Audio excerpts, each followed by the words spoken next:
Keamanan data. Masih ingat kemarin ada berita apa jenenge? Judi online. Ya, judul ya. Lebih kerennya judul kan ya. Judi online. Nah, sapa kene sing main judi online? Ayo, sapa? Iki biasanya sing meneng-meneng gitu ya. Nah, judi online ya kemarin itu ternyata saya lihat berita itu kebanyakan yang meloloskan itu, yang bikin lancar judi online-nya itu adalah orang-orang yang ada di badan tertentu. Nah, seperti itu. Nah, seharusnya kan tidak seperti itu ya. Padahal dia yang memiliki undang-undangnya seperti itu ya, tapi malah katut gitu ya. Judi online itu sebenarnya kan namanya judi online ya, dia pakai sistem kan, berarti sistem itu kan yang bikin manusia toh. Kalian yang semester 3 belum ya, belum bikin sistem. Semester 5 pernah kan analisis dan perancangan sistem informasi, kalian bikin sistem kan? Nah, kalian bikin sistem mbok kei username didokok yang kene, username didokok yang kene, dikasih warna merah, hijau, kuning, biru, itu kan terserah kalian kan? Meletakkannya kan terserah kalian, ya kan? Mau bikin template apapun kan terserah kalian. Nah, judi online itu kan sama, yang bikin sistemnya kan manusia. Jadi siapa yang mau dimenangkan kan terserah yang pemiliknya. Kok kalian percaya? Kok kalian ya? Mohon maaf. Yang ikut judi dulu, kok percaya? Kan itu sistemnya bisa, sesok si kaya tak kalah kewe, tak gawe menang weh, kayak gitu. Seperti itu. Ya, jadi jangan judi online itu jangan ya.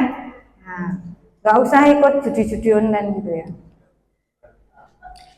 Oke, konsep pelindungan data kesehatan ya, konsep pelindungan data kesehatan. Di sini ada dua, nanti yang saya jelaskan. Ada privacy sama security. Ya, privacy sama security beda. Nah, bedanya apa? Ya, kita nanti lanjut. Ya, data privacy sama data security. Oke, privacy. Privacy ini berkaitan dengan hak individu.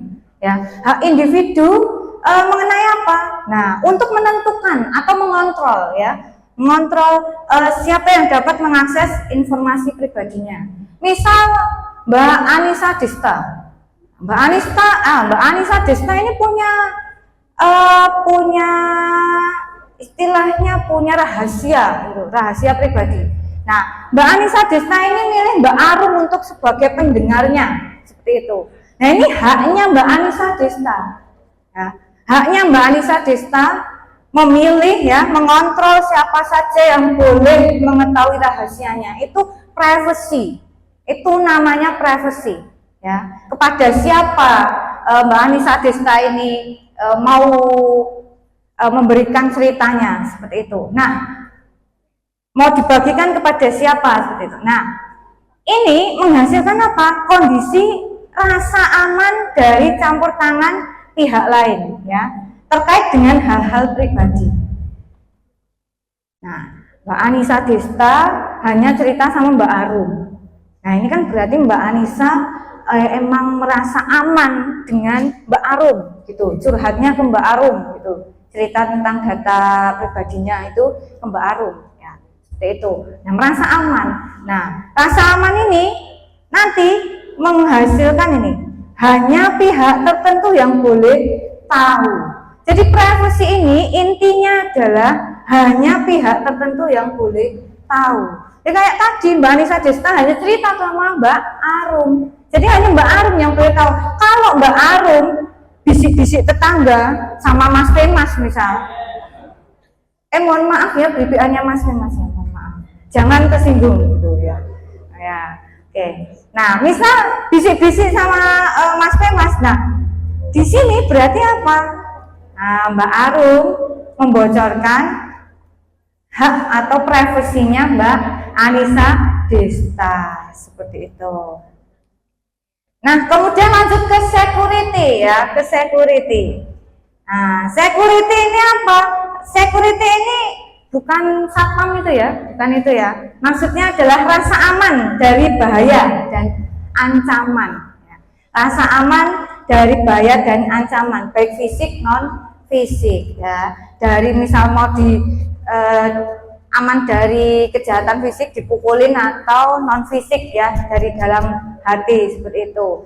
Nah, rasa aman ini ya nanti menghasilkan aman dari gangguan. Gangguan apa? Gangguan manusia, hewan, atau alam itu. Jadi beda ya, privacy sama security ya. Kalau privacy itu hanya pihak tertentu yang boleh tahu. Kalau security aman dari gangguan-gangguan ya. Itu. Lanjut ya. Di sini ada pelindungan data pribadi. Nah, ini kan tadi ada privacy sama security ya ini. Nah, di sini privacy itu dia punya ruang lingkupnya sendiri dan security itu punya ruang lingkupnya sendiri. Nah, dari sini ini ada irisan ya, irisan. Irisan ini apa? Di sini ada perlindungan data pribadi. Ya. Nah, contoh di privacy itu kan tadi collection of personal information. Jadi kumpulan-kumpulan data pribadinya dia ya, informasi pribadi. Nah, kalau security itu ada CIA ya. CIA.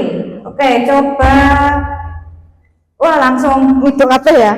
Nah, coba itu langsung midok apa gitu. Waduh, aku gitu ya. Oke, ya. Yang semester 5 kemarin saya sudah bilang ada CIA ya. CIA confidentiality ya, kemudian apa, integrity, kemudian apa, availability ya. Ada confidentiality, kerahasiaan ya, data rahasia. Kemudian ada integrity ya. Kemudian ada apa lagi, ada availability ya. Integrity, data is reliable and apa gitu nih, akurat ya, akurat. Berarti maksudnya gimana? Data itu harus akurat. Datanya nggak boleh dimodifikasi. Coba di sini mungkin ada mas-masnya atau mbak-mbaknya yang suka modifikasi data, ya. Jangan. Itu nanti masuknya ke security ini kurang aman. Jadi kalau ketiga ini ya, CIA ada satu saja yang bolong, ada satu saja celah, itu berarti keamanannya sudah tidak terjamin, gitu ya. Nah, kemudian yang terakhir ini ya, availability, itu data is available for use ya. Jadi maksudnya gimana? Maksudnya adalah data itu ya, misalkan saya minta datanya sekarang ya sekarang, enggak tahun depan baru dikasih. Nah, kalau tahun depan baru dikasih, wah jangan-jangan dimodif, jangan-jangan dimanipulasi, jangan-jangan sebenarnya nggak ada tapi diada-adakan. Nah, seperti itu ya kan, berarti kurang aman gitu ya. Oke, ini kata Bapak ex-presiden kita ya, Bapak ex-presiden, kan presiden kita sudah ganti nih, Bapak Prabowo, saya sampai lupa, mohon maaf. Bapak Prabowo sama Bapak Gibran ya. Nah, kita sudah ganti. Nah, kalau dulu kan Bapak Presiden Jokowi ya. Nah, ini pada pidatonya kenegaraan pada 16 Agustus ya 2019. Nah, oke. Di sini beliau mengatakan dalam bidang pertahanan keamanan Indonesia harus tanggap ya, dan siap menghadapi perang siber ya. Indonesia harus siaga menghadapi ancaman kejahatan siber, termasuk kejahatan penyalahgunaan data. Nah, data adalah jenis kekayaan baru bangsa kita. Ya. Jadi kita harus melek terhadap privasi kita sendiri, melindungi data kita sendiri ya. Kita harus melek. Gitu. Jangan sampai misal HP kita rusak. Kemarin saya baru baca berita, HP-nya rusak didandakan yang counter ya. Tahu-tahu data-datanya nggak ada ya, terus tahu-tahu tersebar data-datanya, tiba si counter itu yang menyebarkan, terus jaluk duit. Nah, bahaya itu ya. Oke, penjagaan privasi dan security ya. Penjagaan privacy dan security ini dimulai dari mana? Nah, kalau tentang data kesehatan ya, rekamnya di sini dimulai dari awal kita mendapatkan data, capturing ya.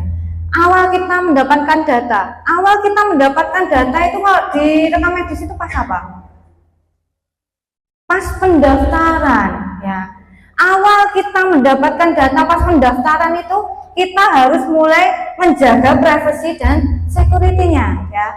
Capturing. Kemudian apa selanjutnya? Storing ya. Penyimpanan data. Ini udah disimpan berarti aman. Oh, namanya di elektronik itu kita harus aware ya. Penyimpanan datanya juga harus kita siapkan ya. Ada security-nya ya. Pelindungnya ada. Nah, kemarin semester 5 saya kasih modul mengenai pembuatan registrasi. Di situ saya sematkan di bagian password menggunakan enkripsi. Ya, kemarin ya toh. Nah, itu salah satu ya cara kita untuk memberikan security. Di situ kita pakai enkripsi ya di bagian passwordnya. Jadi ketika misal akun seseorang membuat akun baru, dia memasukkan username sama passwordnya misal I love you gitu, misal I love you tuh gitu loh. Diem aja ya. Oke. Ya, terima kasih Mbak. Kok nggak sih jawab? Oh Bu Neneng, aduh kalau Bu Neneng udah biasa kita lop-lopan ya. Oke, ya misal tadi passwordnya I love you. Nah, di dalam database nanti ketika dienkripsi bukan I love you lagi yang tertulis di situ. Tapi apa? Kode-kode ya. Kode-kode yang tidak bisa kita terjemahkan, kalau cuma dilihat aja itu nggak bisa diterjemahkan. Dan sangat panjang ya. Kemarin yang semester 5 mungkin sudah mencoba ya. Nah, mungkin yang semester 3 sama 1 belum tahu ya. Nah, contohnya enggak saya kasih contoh di sini ya, tapi intinya adalah kita harus menjaga privasi sama security itu dari awal ya, dari awal storing, kemudian lanjut ke processing sampai ke destruction ya, pemusnahan itu harus kita jaga ya.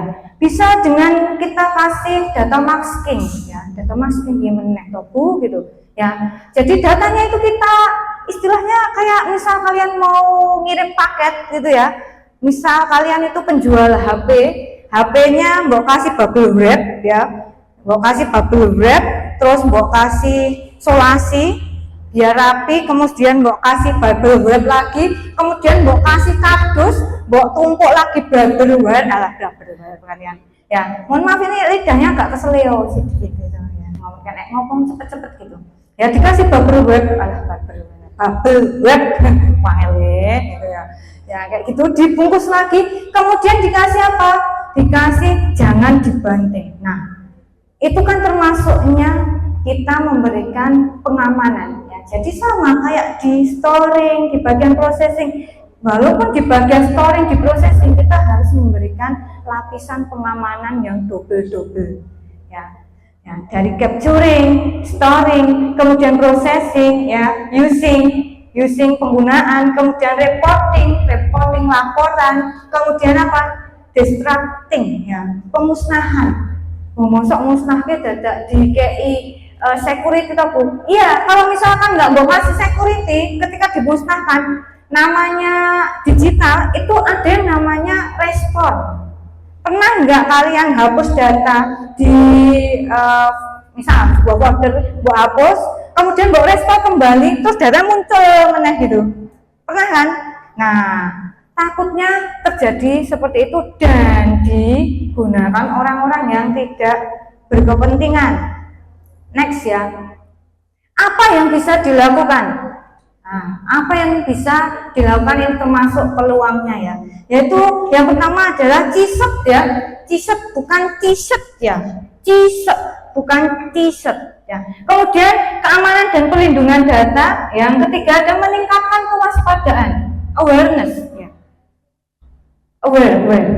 Nah, CISET itu apa Bu? CISET itu Computer Security Incident Response Team. Jadi kita membentuk sebuah tim ya, sebuah tim untuk apa? Untuk merespon terhadap insiden security ya, computer security. Terjadi kebobolan data, nah nanti CISET ini harus segera bergerak ya. Di sini dia sebuah tim ya yang merespon cepat ya terhadap insiden keamanan ya, ketika muncul gitu. Nah, CISET ini yang dia lakukan apa aja? Yang pertama itu creating an incident response plan. Jadi membuat perencanaan. Jadi membuat rancangan perencanaan dulu. Nek misalkan ada insiden itu responnya harus apa? Nah, yang kedua investigating dan analyzing ya. Diselidiki.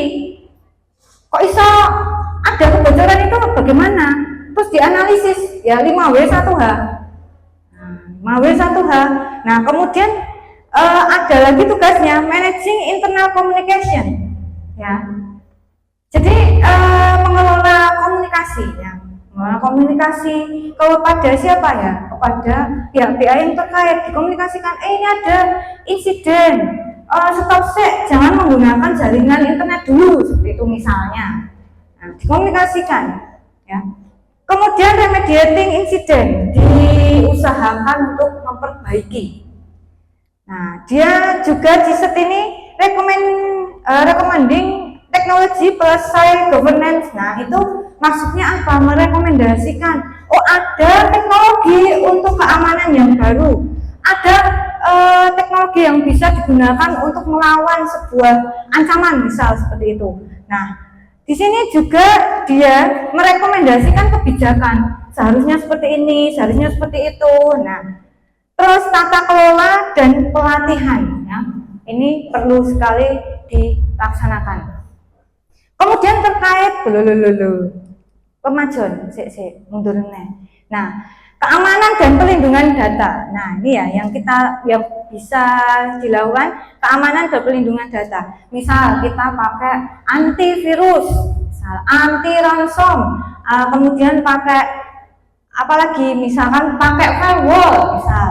Nah, terus mungkin bisa ini kalau organisasi bisa mencari sertifikat ISO. Kemarin di modul saya juga waktu saya ngajar di keamanan itu saya sudah mencantumkan sertifikat ISO ini ya 27001. Ini terkait dengan suatu organisasi itu telah menerapkan sistem manajemen keamanan gitu ya. Nah, dengan standar internasional. Nah, kalau organisasi ini punya sertifikat ini, artinya apa? Organisasi tersebut itu dia mempunyai dedikasi yang tinggi ya untuk melindungi aset informasinya seperti itu. Nah, untuk mendapatkan sertifikat ISO-nya bagaimana? Nah, ini ada beberapa langkah yang bisa dilakukan. Nah, melakukan analisis, kemudian menerapkan perencanaan bisnis, ya, melakukan audit internal, nah, kemudian menyelesaikan masalah, nah, yang ditemukan, misalkan ada kebocoran data, nah, kemudian meninjau di SMS itu mengenai keamanan sistem, ya, manajemen keamanan sistem secara berkala, ya, seperti itu, untuk mendapatkan ISO ini. Kemudian kita bisa melakukan kewaspadaan. Kewaspadaan ini ada beberapa yang saya tuliskan, sebenarnya ada banyak, tapi ada beberapa. Yang pertama, tidak mudah memberikan informasi pribadi. Nah, ini mbak-mbaknya hati-hati ya. Kalau misalkan di DM seseorang ditanya namanya siapa, rumahnya siapa, ya jangan cepet-cepet gampang menjawab. Rumahnya di mana? Ya, ya, tidak mudah memberikan informasi pribadi, ya, seperti itu. Contoh sekarang ini yang marah itu, saya sering lihat di TikTok ya. Misalkan di TikTok itu ada mas-mas, tahu-tahu dia mencari orang, habis itu ditanyain namanya siapa, terus direkam gitu ya, jadi konten gitu, namanya siapa, asalnya dari mana. Nah, itu nek iso diapusi wae namanya, misal namanya mbak siapa, mbak, nama mbak Hah? Nanda, Ya, Mbak Nanda ngomong aja Nindi gitu ya. Jadi jangan terlalu asli-asli ngasihnya seperti itu ya. Nah, apalagi di konten. Nah, orang itu kan sebenarnya kalau di konten itu kan orang banyak bisa melihat ya. Oh, ini wajahnya ini, namanya ini, dia asli mana. Nah, sebenarnya nggak cuman itu yang dibutuhkan. Nah, kalau misalkan ditanyain lagi lebih mendalam, lahir di mana, tanggalnya berapa. Nah, itu kalau sampai ya kamu terpancing jawab itu terus ya. Ini kalau misalkan kamu mau menjawab nanti dapat uang 500.000 misalkan gitu. Nah, ini data-data yang diambil itu tadi yang ditanyakan tadi itu bisa untuk mengambil data kamu ya. Bisa seperti itu. Jadi hati-hati. Jangan dikasih uang 500.000 terus ditanyain namanya siapa, dijawab oke, aku coba menebak tanggal berapa kamu lahir, bisa kayak gitu. Tanggal 25, bukan. Tanggal 10, bukan. Tanggal 30, bukan. Terus tanggal berapa? Tanggal 5. Oh, tanggal 5. Akhirnya tahu tanggal 5. Oh, sebentar, saya akan menebak bulan kamu lahir, misalnya kayak gitu. Juli. Oh, bukan. Awal. Oh, awal Januari. Iya, betul lah. 5 Januari, tak tahu sampean. Nah, terus berlanjut, akhirnya dapat informasi pribadi, ya. Oh, ya udah, karena mbaknya sudah mau menjawab pertanyaan saya kasih 500.000 gitu. Yes. Jajan ini yang awesome gitu, misal. Nah, ya. Awesome kan, udah ganti ya namanya ya. Oke. Nah, itu jangan sampai seperti itu. Kemudian apa? Yang kedua, waspada terhadap tautan mencurigakan. Mas yang suka download anime,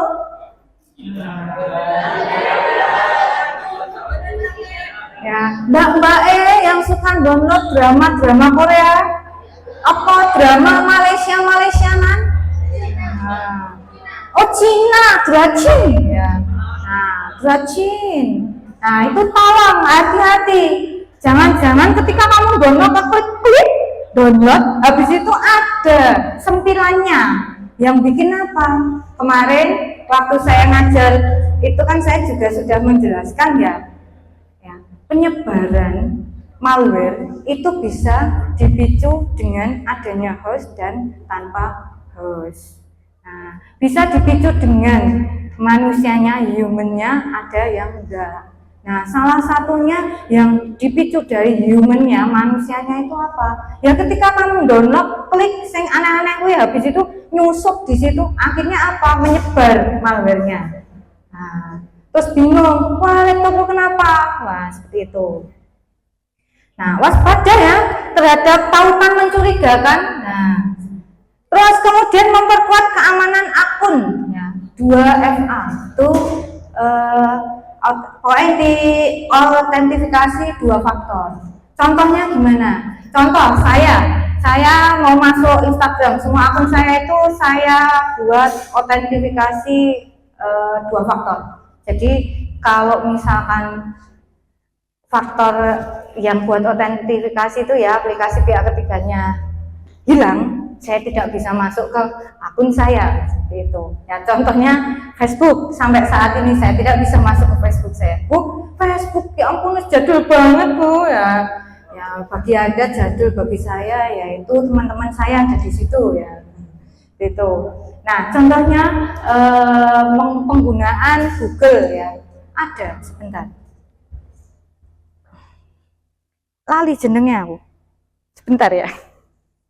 Oke, namanya autentikator ya. Ini dari Google ya. Di sini dia menyediakan PIN 6 digit ya, 6 digit. Ketika mau masuk, jadi ketika saya mau masuk Instagram, misal saya masukkan username, saya mau masukkan password, tidak cukup. Dia akan meminta PIN 6 digit dari autentifikator yang saya masukkan. Ya, saya di sini pakai Google, berarti saya memasukkan 6 digit PIN dari Google. Nah, harus saya masukkan dan di sini ada waktunya, hanya beberapa detik. Karena kita kalau misalkan ada penyusup ya, ambil data, itu kan dia berperangnya dengan waktu. Kudundang cepet ngambil datanya, gitu loh. Dan cepet ambil data. Nah ini sama. ini juga ada detikannya biar segera bisa terverifikasi seperti itu. Jadi ada detikan, misal 10 detik, dalam waktu 10 detik kamu harus segera masukkan. Kayak misalkan pin kayak kamu masuk ke aplikasi-aplikasi yang lain seperti itu. Sama, bisa pakai aplikasi yang lain. Jadi jangan hanya pakai keamanan itu satu lapis ya. Pakailah yang berlapis-lapis. Memang kalau namanya yang sesuatu yang aman itu nggak enak ya.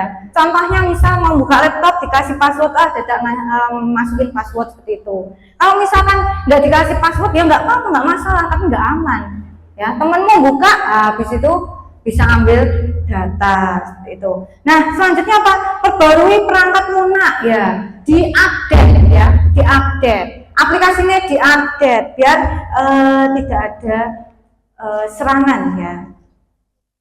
Kemudian hati-hati dengan wifi publik. Ini yang sukanya gratisan, ya sukanya gratisan pakai wifi gratisan. Nah, hati-hati Mbak, Mas, hati-hati ya. Jangan suka gratisan, ya. Kenapa? Karena wifi publik ini nggak aman, Mas, Mbak. Ya, kamu bisa aja di tracking, ya. Kamu lagi ngapain? Kamu masukin apa? Nah, itu bisa aja di tracking dengan mudah seperti itu. Nah, kemudian selektif dalam memilih aplikasi. Nah, ini Mbak ya, terutama Mbak Mas juga sih. Ya. Kalau Mbak misal ada aplikasi edit filter cantik sedikit di download ya. Nah, terus Mas ada game yang baru ya, misal Mobile Legends versi terbaru langsung di download. Padahal itu replikasi atau KW misalnya, KW keberapa. Nah, langsung di download. Akhirnya ternyata waktu download itu ternyata ada malware-nya. Nah, bahaya. Nah, kemudian apa lagi? Bisa enkripsi data ya, dari data. Data yang bisa kita lihat, bisa kita baca ya, itu nanti dienkripsi, jadi tidak mudah untuk dibuka seperti itu.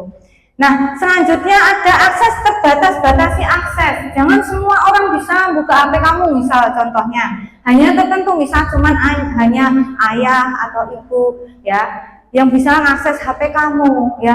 Mungkin teman kamu nggak usah ya. Sebenarnya teman itu adalah musuh yang tersembunyi. Teman itu adalah musuh yang tersembunyi. Musuh itu adalah teman sejati kamu. Ya. Kalau nggak percaya nanti coba buktikan. Oke. Kemudian ada gunakan autentikasi yang kuat. Nah, kalau buat sandi, ya sandi itu yang kuat ya, yang alay itu lebih kuat ya. Ya, jangan cuman huruf saja, tapi dikombinasikan, pokoknya sing alay gitu. Kemudian apa lagi? Nah, ini pemantauan log aktivitas ya. Coba dicek di Google kalian, aktivitas kalian dicek. Nah, coba kamu cek pada jam berapa ada yang login tidak, selain kalian dicekin. Nah, kayak gini tuh perlu Mbak, log aktivitas ini perlu dicek ya. Kenapa? Karena bisa saja ada aktivitas yang tidak diinginkan tahu-tahu muncul ya, seperti itu.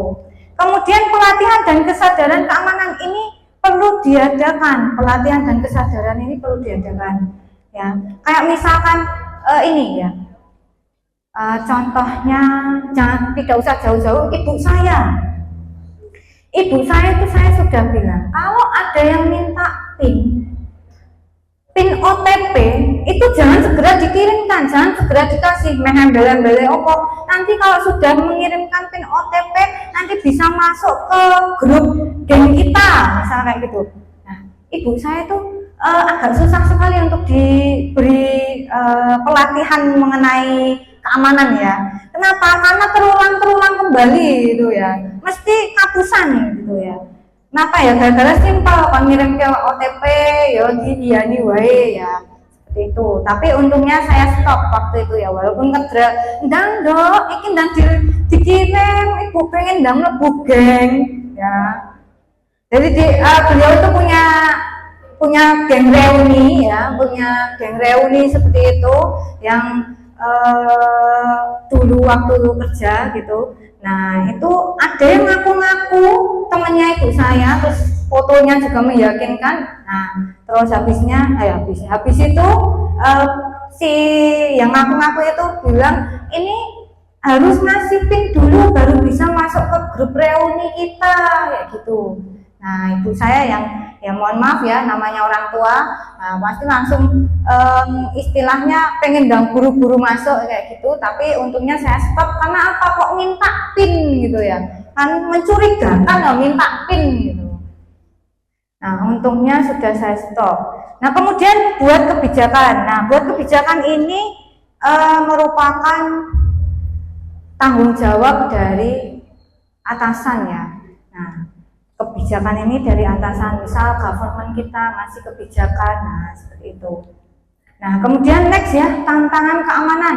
Ada beberapa ya, ada kesalahan input data dari human. Jadi untuk tantangannya itu sebenarnya ada, bisa dari human ya, human, bisa dari teknologi ya.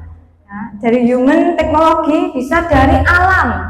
Alam itu seperti apa? Kayak misalkan bencana, ya, bencana.